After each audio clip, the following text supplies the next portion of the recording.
السلام علیکم ناظرین، میں غفران بن یعقوب قاسمی۔ ناظرین، دہلی کے کئی سال پرانے کالی مندر پر بلڈوزر چلا دیا گیا۔ منگل کی صبح تقریباً 4 بجے ڈی ڈی اے اور محکمہ جنگلات کے اہلکار موقع پر پہنچ گئے۔ علاقے میں پہلے ہی بڑی تعداد میں پولیس اور فوجی تعینات تھے۔ اس کے بعد ٹیم نے بلڈوزر کی مدد سے مندر کو مسمار کر دیا۔ مندر کے پجاری کو صبح 5 بجے نگرانی میں رکھا گیا تھا۔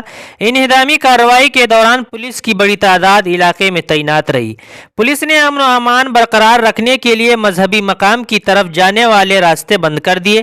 مہرولی علاقے کے سنجے وان میں کالی مندر ہے۔ دعویٰ کیا جاتا ہے کہ یہ مذہبی مقام دہلی اتھارٹی اور محکمہ جنگلات کی زمین پر بنائے گئے تھے۔